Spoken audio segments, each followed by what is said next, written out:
Bonjour et bienvenue sur le podcast One Thing in a French Day. Aujourd'hui, mercredi 10 juin 2020, cet épisode, le numéro 1845, s'intitule « Journal de bord, 86e jour, quelques instants dans le ciel ». J'espère que vous allez bien et que vous êtes de bonne humeur. Depuis 86 jours maintenant, One Thing in a French Day est devenu le journal de bord de notre confinement et maintenant de notre déconfinement. Pendant cette période différente, le podcast est diffusé tous les jours de la semaine, du lundi au vendredi. Est-ce que vous nous suivez ?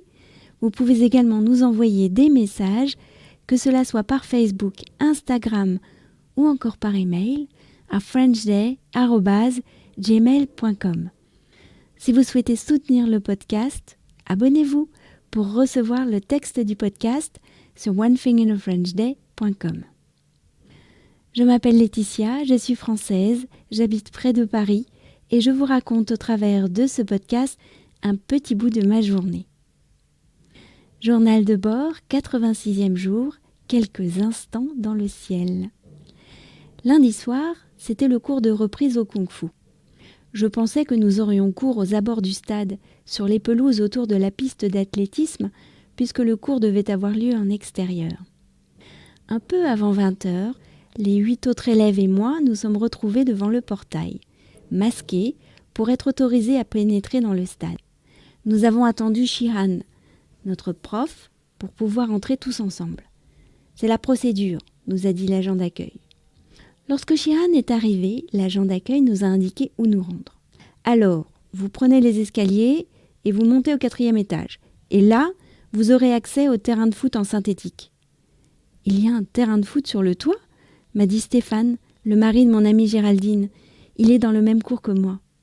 C'est une découverte pour moi aussi, ai-je répondu. Nous sommes montés tous ensemble et après un dernier bout de couloir, nous étions sur le terrain. Ce qui m'a frappé tout de suite, c'est qu'il n'y avait rien d'autre au-dessus de nos têtes que le ciel.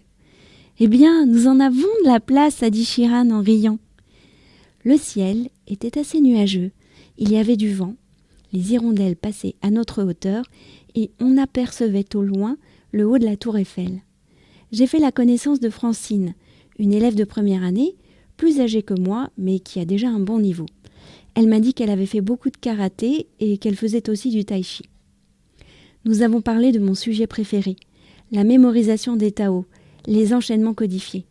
Francine a l'air d'avoir une très bonne mémoire. Il faut que tu ressentes les choses avec ton corps et non avec ta tête, à tout le temps te dire « c'est bras gauche ou droit ?» m'a-t-elle conseillé. Je peux vous dire que faire les mouvements de l'enchaînement dans le ciel et dans le vent, par contre ça, c'est quelque chose que je ne suis pas près d'oublier. One Thing in a French Day, c'est fini pour aujourd'hui. Je vous retrouve demain pour un nouvel épisode. À bientôt, au revoir.